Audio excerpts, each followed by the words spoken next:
Hello, Dr. Ken here with a lecture for the Empire module, who will have the notes and slides, but anyone is welcome to watch it if they want, on the fall of the Roman Empire in the West. I'm going to focus mainly on events in the 4th century AD, 4th to 5th, but we'll look at some things in the 3rd century that led up to the fall.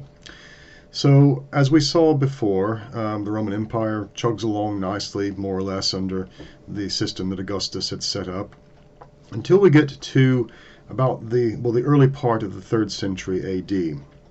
So, for the period between about 235 and 284, about 50 years there, we refer to it as a period of military anarchy, or the time of the barracks emperors, where being made an emperor in and of itself is effectively a death sentence.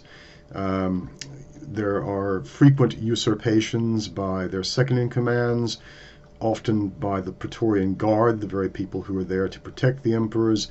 They will often assassinate them, as well as others from various, generals from various provinces, governors declaring themselves emperors, getting their armies to declare them emperors, and then they have to go off and fight whoever the legitimate emperor is at the time. It tears Rome apart, and it very well could have been the end of the Roman Empire. Not only are they faced with this internal crisis, they are also faced with increasing incursions by barbarians, quote unquote, on their eastern and northeastern borders. So in the east, the Parthian Empire, I might have mentioned them before, are on the rise. They are pushing the Romans back. Remember that Trajan had encountered them and taken some of their territory and was engaged in a kind of geopolitical game on the borders of the empire with the Parthian Empire. They are a resurgent power, and they begin pushing the Romans back. There's even an unfortunate episode where one Roman emperor Valerian by name, gets captured by the Parthians, and he becomes the slave to the Parthian king. His job is to bow down and let the king step on his back when he gets on his horse. It's a footstool to the king. Quite embarrassing for the Romans. So there's that. There are Germanic tribes coming in from the northeast. They're being pushed out of their territory by other tribes and groups who are coming in, mainly being affected by the Huns and other eastern groups of peoples, pushing them out of their territory. That will become more of a problem in the 4th century, but it's a problem in the 3rd as well. So Rome is faced with both an internal and an external threat, which, as I say, could well have manifested in the form of an existential threat were it not for the achievements of one man, and that is the Emperor Diocletian, who comes along at the end of the 3rd century crisis, and becomes emperor, manages to achieve the role of emperor, arguably and quite probably by assassinating his predecessor, although that's never actually proven, I think. But he manages to survive. He's a bit like Augustus at the end of the civil wars. He's the last man standing. And Diocletian will reform the Roman Empire in ways that Augustus never imagined. One major reform has to do with the army. So the reforms under Augustus had multiple legions loyal to the emperor, stationed throughout the empire. And Hadrian, of course, had built, remember, the walls along the border with fortresses. Diocletian abandons the concept of walls. He realizes they're more or less indefensible, but establishes heavily garrisoned fortresses and a zone of fortresses along the frontier of all borders of the empire. So you've got heavily garrisoned frontier fortresses and large central armies as well that can quickly move to a hot spot if there's an incursion or a civil war or something that breaks out in the province. It's a very effective military reform, and it would probably work, except that it became too expensive. It burdened the state with a massive debt, and was untenable in the long run. Had they been able to pay for it, it might have worked. But it was too costly in the short term. It worked. In the short term, it shored up the empire quite well, but it lasted barely a couple of generations. Another reform that Diocletian institutes in the military is the increased use of what are called federated units. These are non-citizen units made up largely of Germanic peoples who are federated, that is, allied with the Roman Empire, but not citizens of the Roman Empire. And unlike the Augustan system of the military, they don't get citizenship after service to Rome, and this would be a problem. Italy can't supply the manpower. The home provinces, as it were, can't supply the manpower for the army. So they're having to depend more and more on foreign units. And these foreign units, they want the same thing that Roman citizens have. They would like that citizenship status, and this becomes a sticking point in the 4th century. But I'll come back to that in a bit. Another major reform of Diocletian is to divide the empire into east and west. He decides it's too big for one person to govern from a single capital, so he creates 2 capitals, and then further subdivides it. So there are 4 people now in charge. There are 2 emperors called Augustuses, one senior and one junior. So there's one overall emperor, but he has a junior emperor. And then they in turn have subordinates called Caesars, who also govern a portion of territory and are like lesser emperors. And it sounds like a good system if everybody works together. It prevents somebody is there in one area of the empire to deal with problems that arise. The only problem with the system is that as soon as Diocletian retires, and he does this rather remarkably, he retires he's I think the only emperor to do so from the office of the emperor, goes off to his palace in Split, Croatia, and retires to a quiet life. As soon as he does this, the people who are meant to take over the roles that he's established start fighting among themselves, and it's civil war all over again. That would culminate, and again, I don't have time to go through it all, but that civil war will be won by Constantine the Great. His father had been the Caesar in charge of the territory that's now Gaul and, well, now France and Britain. And his father, Constantius Chlorus, dies fighting the barbarians in Britain, and Constantine is crowned Caesar in York itself, which is why there's a statue of him there in front of York Minster. But it's rather he's Augustus, he's not Caesar. But that's contested by others. They fight, and there's a long protracted civil war, with Constantine eventually winning in the west and attaining the role of Augustus in the west against his enemies. He will eventually fight another civil war with the Eastern Emperor Licinius and defeat him as well, temporarily reuniting the divided empire.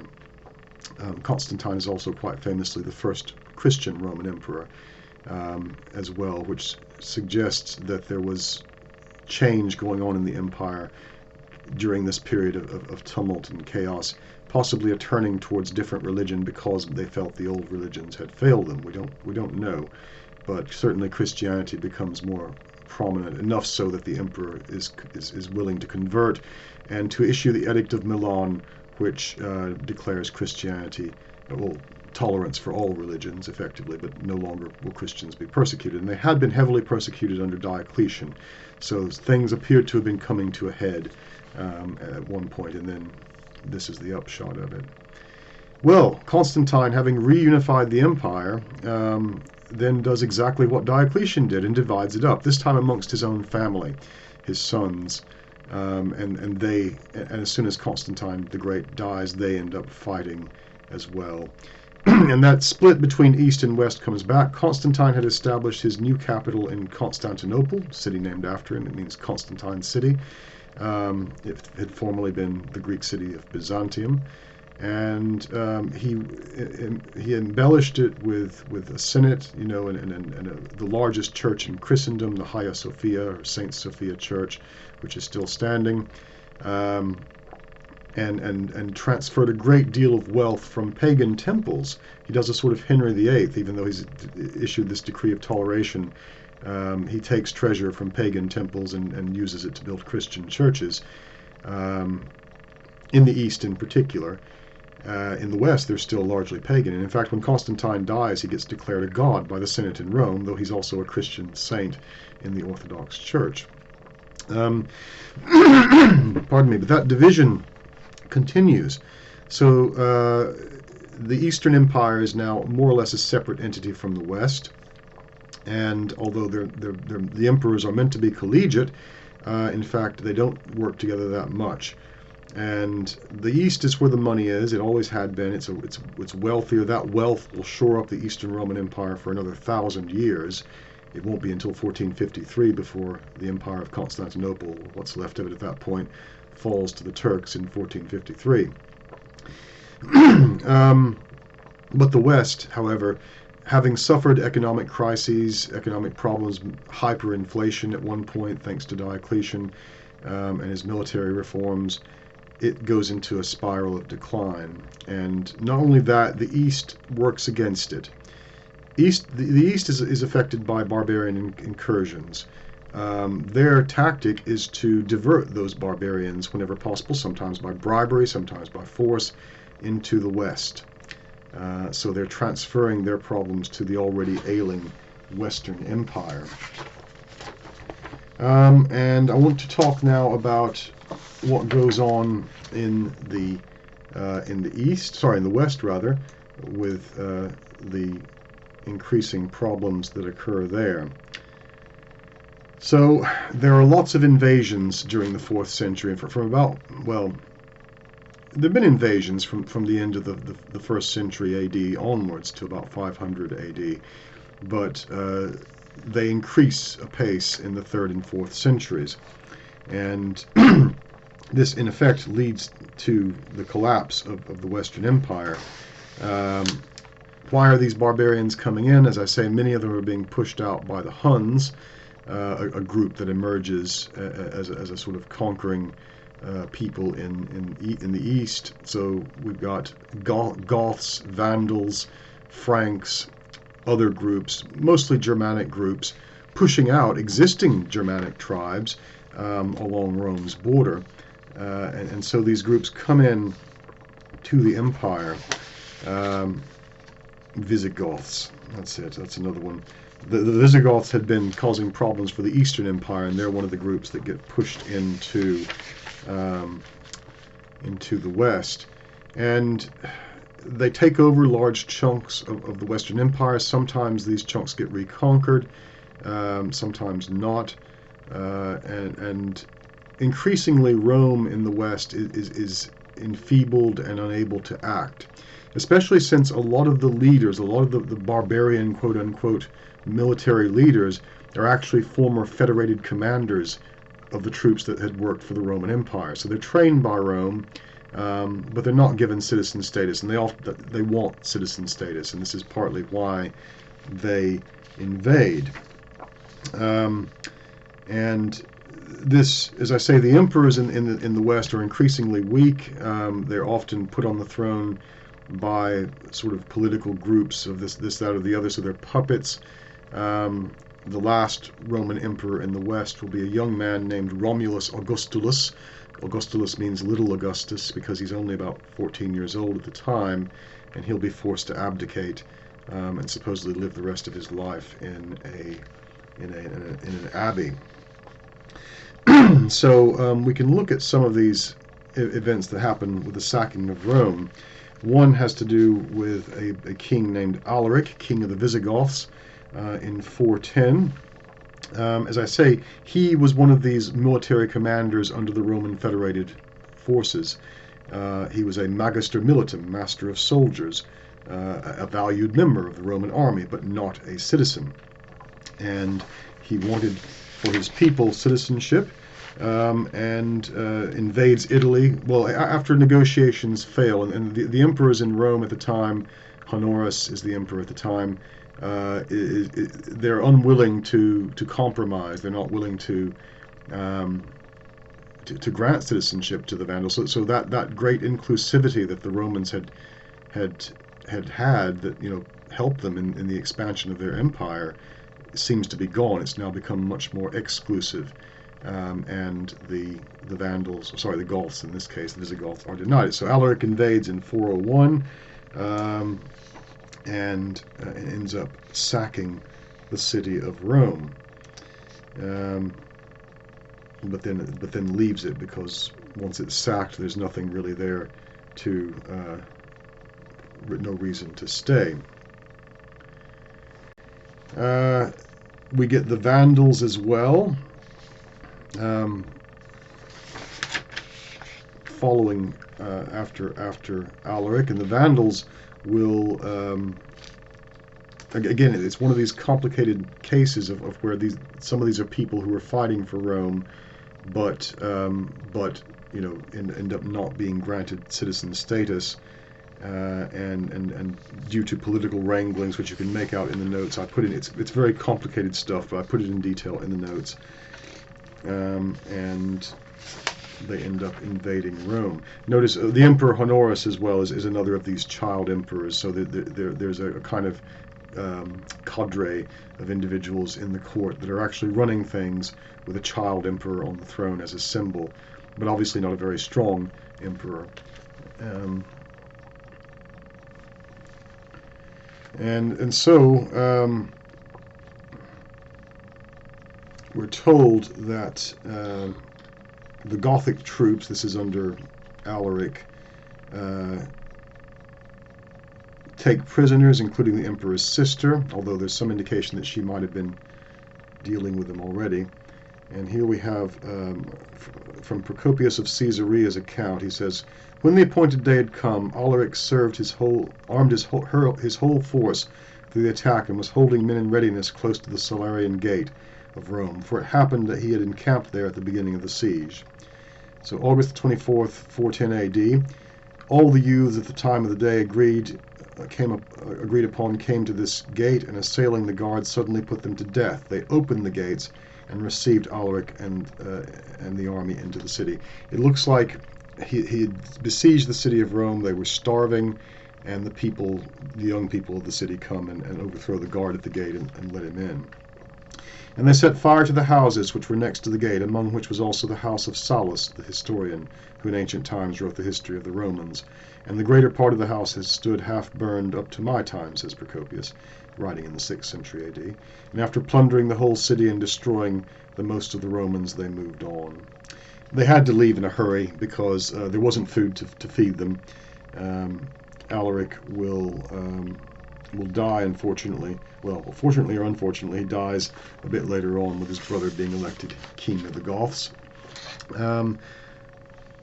But them seizing a chunk of Roman territory and taking it for themselves.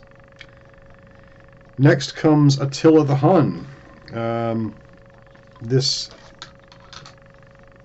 He's known as a destroyer rather than a builder of civilizations, but the Huns actually deserve quite a bit of respect for establishing such a vast empire that they did. And they are partly responsible for pushing these other tribes out of their territory and into the Roman territory. So the Huns were annoying the Eastern Romans, and we're told that they paid them an annual sum of 2,000 pounds in gold to leave them alone, and essentially to go bother the West. Although in 450 A.D. a new emperor came to the throne in the East, and he refuses to pay their bribe, and instead takes a hard line with them, and actually defends the Eastern Empire against the Huns, which again they decide to go after the West because it's weaker. So the Huns go to Rome. They sack a lot of Roman cities along the way. They come up to the city of Rome itself, and well, something happens on this occasion. A huge battle takes place, one of the largest at the time, with about 30,000 combatants on each side. Attila was driven back, but then he comes back again the following year and threatens Rome. There's an embassy from Pope Leo I. There's a pope in Rome at this point. He's Bishop of Rome, known as Leo the Great. He comes out and meets the Huns and somehow is able to convince them to withdraw. The legend goes that St. Peter and St. Paul appeared and drove them away. But other sources suggest that the miracle may have been the result of money paid to the Huns to leave them alone. So increasingly territory in the West is being taken over by other groups. Italy itself is being invaded. And then we get the sack of Rome by Gothic, king of the Vandals. Who are these Vandals? Well, this is in 455, so not long after Attila the Huns attack. The Vandals are, and the Alans, they're again groups of Germanic tribes who had this connection with Rome through the federated troop system, and their king Geiserik,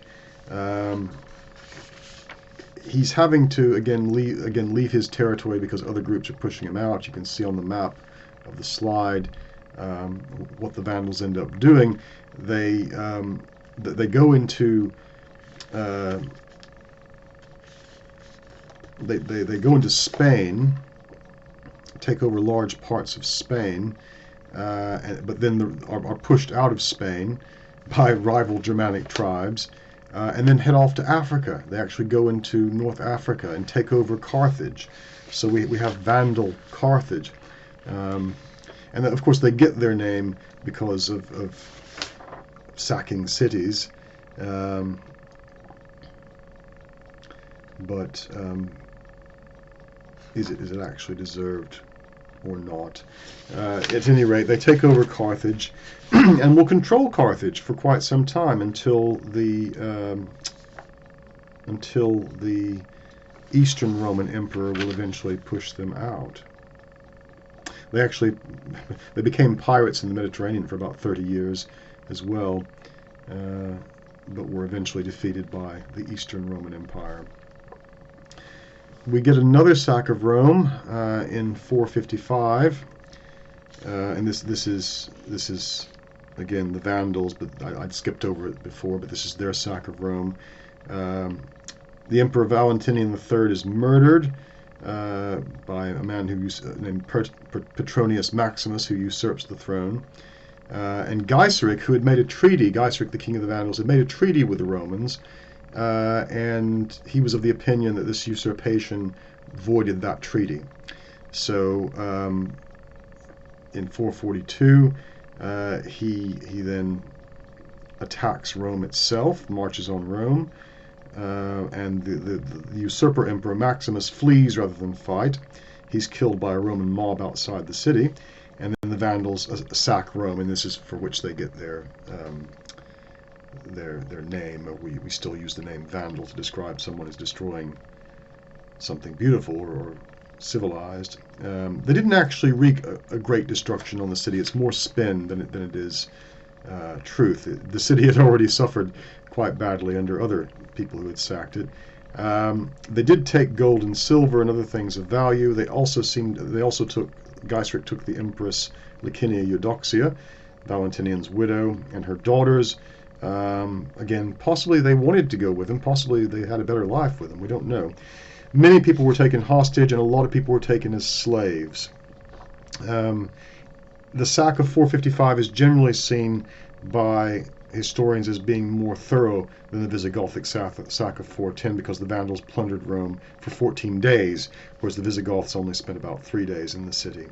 They cleaned it out. It was a wealth grab, and they took with them a lot of people as slaves to Carthage, North Africa, where they had the kingdom, the Vandal Kingdom, for the better part of a century, actually.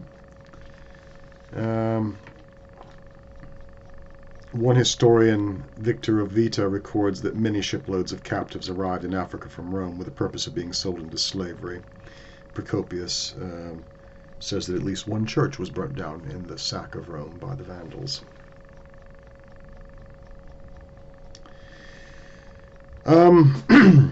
Geiserik's kingdom, as I mentioned, would be the target of the last concerted effort by the Roman Empire. So it's mostly the Eastern Empire, but the Western Empire, what's left of it at that point, gets together and helps as well. And I said a century. It's not a century. It's in 533 AD, so it's not quite a century. 533 AD is when this takes place, and probably the largest naval battle that will have happened in the ancient world up until relatively modern times.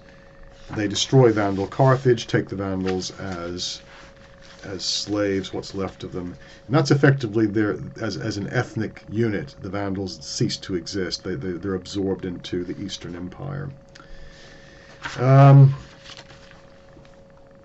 So that's the end of Vandal Carthage.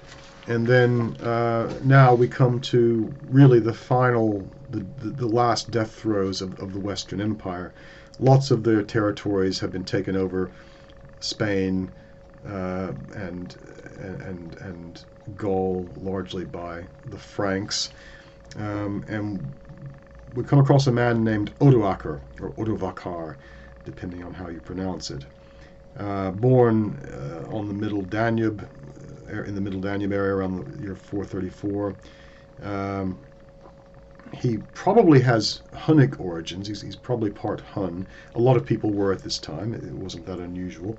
Even the Roman Emperor Romulus Augustulus may have had Hunnic ancestors. The Emperor Nepos had been driven into exile, and a rebel named Orestes, who was the son, who was actually part Hun, puts his son, a boy of about 14, on the throne. So the last emperor of Rome comes about as a usurpation. He's named Augustulus for his inability to play the part of the Great Augustus. Odoacer leads his tribes into Italy. These are people who work for Rome. They're federated units of the Roman Empire, but not citizens. They demand citizenship. The court at Rome refuses to grant it to them, so they march on Rome and requesting 1/3. They demand to be made proprietors of 1/3 of the soil of Italy and given Roman citizenship. And the court of the emperor refuses. It's not Romulus Augustulus, who knows what he would have done had he been given the choice, but his father Orestes, who had killed or usurped the previous emperor, refuses. And Odoacer now offered his soldiers to obtain for them all that they desired if they would seat him on the throne. And so on the 23rd of August, 476, he's proclaimed king of Italy. Orestes is captured and beheaded on the 4th of September that year, and his brother defeated near Ravenna. Rome at once accepts the new ruler. Romulus Augustulus is compelled to descend from the throne, but his life was spared, and he was sent into exile. Odoacer, at 42 years old, became chief ruler of Italy and reigned for 13 years in an undisputed regime. He doesn't seem to have wanted to be called king, though. He preferred to be called patrician. And initially, the Eastern Empire refuses to acknowledge him as such, but then they just carry on having business with him as if he was in fact de facto ruler of Italy, which he was. So we have Odoacer and his they're technically Franks, I think. No, they're Ostrogoths. There we go, Ostrogoths, Eastern Goths. So German/Swedes in control of Italy. And what happens to Romulus Augustulus? Well, there's an interesting story about him, which I'll relate just for the sake of relating, because it's an interesting, I think, story, which I can't substantiate. The ancient sources don't confirm it, but there is a legend that Romulus Augustulus was rescued by some loyal legionaries, some of Rome's special forces that survived the fall of the West, and taken off to Britannia province. Which at that point had gone independent essentially from Rome, but there was a last loyal legion still there, and so they set him up as a local king of a territory within this former province, within the army, what's left of it being his knights and soldiers. And supposedly he changes his name at this point from Romulus Augustulus, because if he knew he'd used his proper name, he'd be hunted down by agents of probably Odoacer.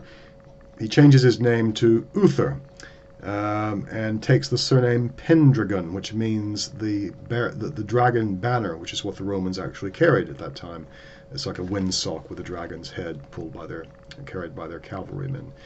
And that he had a son named Arturius. So, is it the truth? Is it true? I don't know that the last Roman emperor becomes the father of the English King Arthur. We'll probably never know, but it's an interesting story. But the barbarians aren't through with sacking Rome. In 546, getting into the 6th century, Rome is sacked again by Totila, king of the Ostrogoths, during his war between the Ostrogoths and what's left of the Romans. So it looks like Odoacer sort of went native in Rome, but then there's a kind of internal conflict amongst the Ostrogoths themselves, and that leads to a further sacking of Rome. And it's a changed Rome in the West. The army consists primarily of a cavalry force of armored lancers wearing body armor, capable of handling a bow on horseback. So they're essentially armored knights. We see the transition in this period, and there's that dragon banner, if you look at the picture in the slide, carried by the Roman equites, the knights of Rome, moving more towards a medieval model. Smaller armies. Formerly there had been these huge legions. Now there are squadrons, and called banda, which is a Greek word taken from German. And as I say, it's a move more towards a medieval form of warfare. And the West is essentially lost. The East continues, but again adopts this more medieval outlook. And I'm not going to talk too much about the East, but it is worth mentioning. The Emperor Justinian will actually retake large portions of the Western Empire in the 6th century AD. Led by his general Belisarius, the Eastern Roman troops invade Italy and take back a huge chunk of what was the Western Empire. But they don't hold it for very long. Pardon me, this is called the Gothic War because it's the Goths who are largely in charge. The historian Procopius is actually quite critical of Justinian for doing this. Why take back this territory? It's been devastated. There's nothing worth having here. There are whole cities have been abandoned. Rome, once populated by 1 million people, literally there were 1 million people in Augustus's time, a city unequaled until the Victorian era in London. At this period, it's lucky to have 5,000 people in it. So there's not much worth having in the West.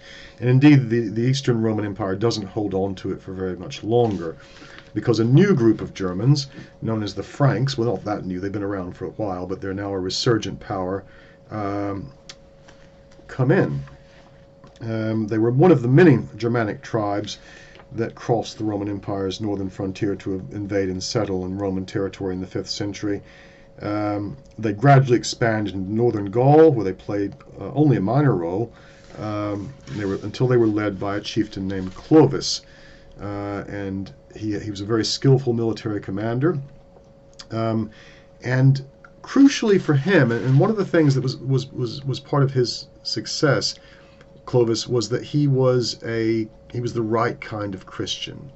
There were different kinds of Christians at this time. A lot of the other barbarian invaders, they were also Christian, interestingly enough, but they weren't the right kind.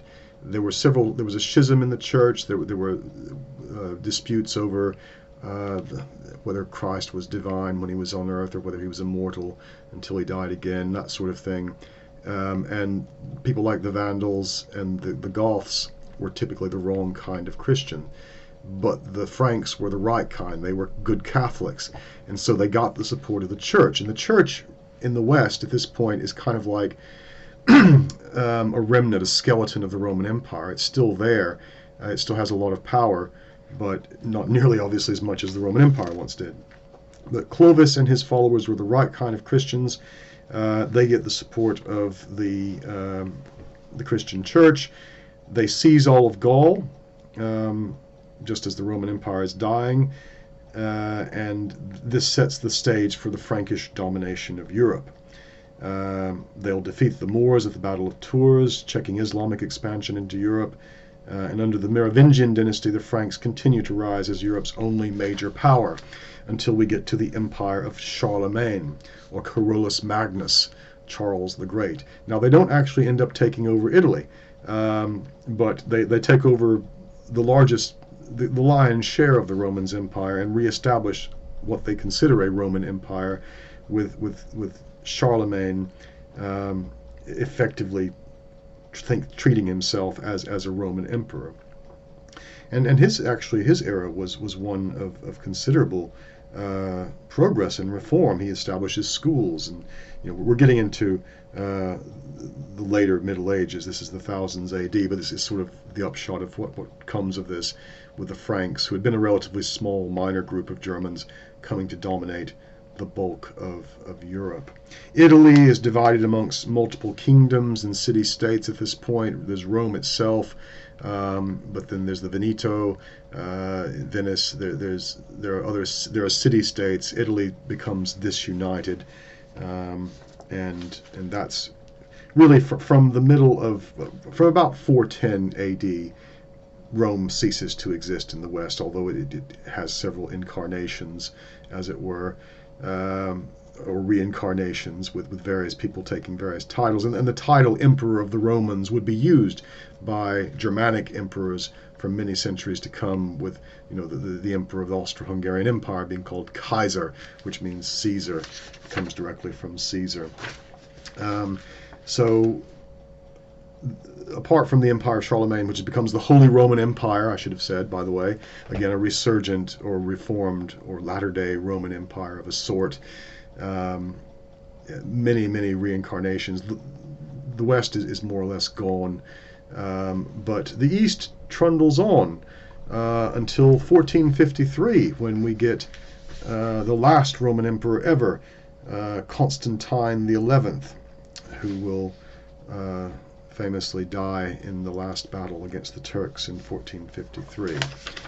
So it's a long history that Rome has, and the fall in the West isn't a single instant. I mean, you can't pinpoint a specific date. It comes in stages of gradual and sudden decline, barbarian invasions, internal strife, all manner of such issues.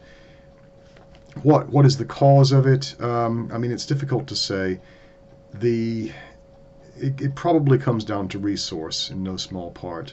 Like I say, the reforms of the Emperor Diocletian, on the military at any rate, were quite effective, and had they been able to pay for them, it's entirely possible that Rome in the West might have endured. But it was too costly, and of course, whereas Rome it's not getting any money, it's not expanding.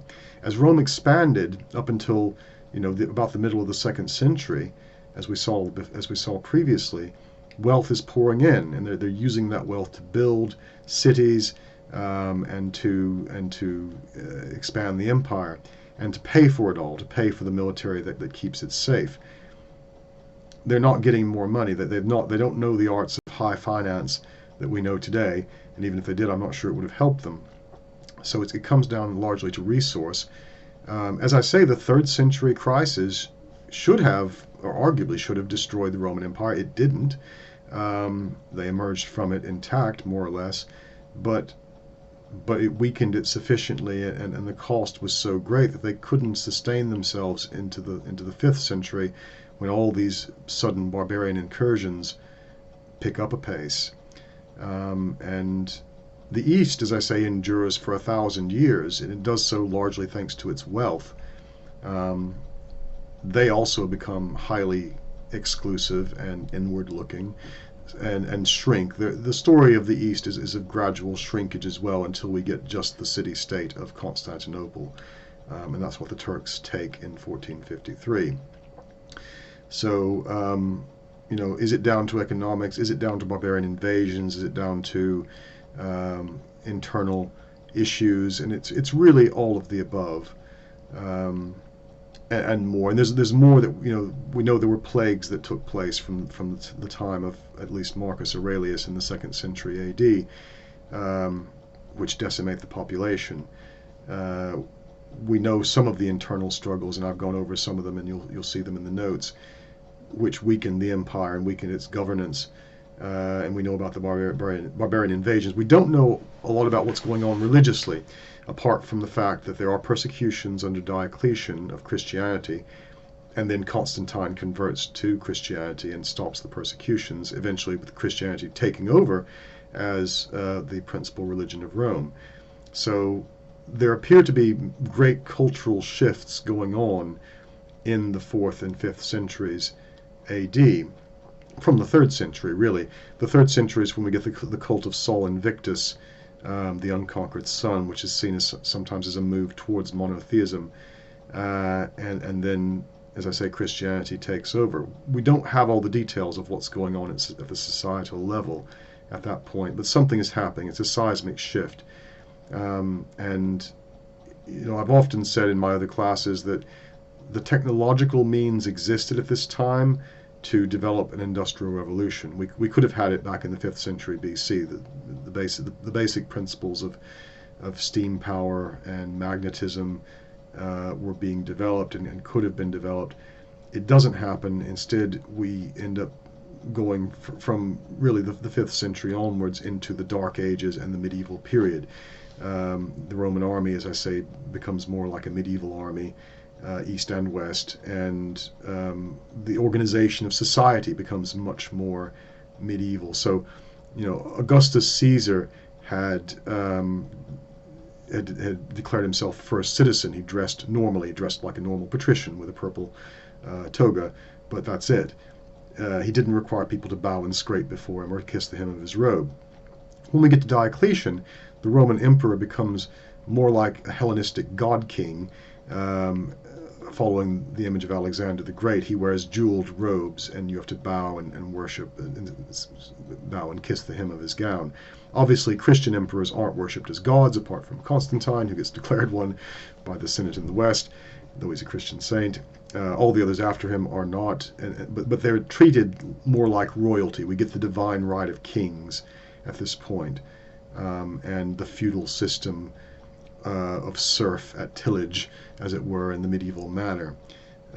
So it starts, the medieval manner develops out of the Roman latifundia. These are the estates of wealthy Roman patricians, and they increasingly become heavily fortified manor houses or castles eventually, to defend against barbarian and other incursions. Well, barbarian kind of ceases to mean anything since everybody's more or less Christian, apart from the Vikings during the medieval period in the West, apart from the Muslims in Spain. So it's against rival warlords, and there's a lot of division. So Rome used to hold European society together like a glue. Now it doesn't anymore, and that society becomes divided, frequently at war with itself, or different groups of it at war with itself. And that is the unfortunate case of the fall of Rome. Are all empires so doomed? That will be for you all to determine for yourselves. I don't know the answer to that, but it has certainly been the case historically that all previous empires that have existed of whatever size have collapsed, and usually the collapse comes from within as much as from without. And I think that's the lesson to learn from Rome, that empires ultimately fall from within, because had it not fallen from within to begin with, I think Rome could have held out against its adversaries, but I don't know. These are things for you to ponder. So thank you very much for your attention. I shall leave it at that.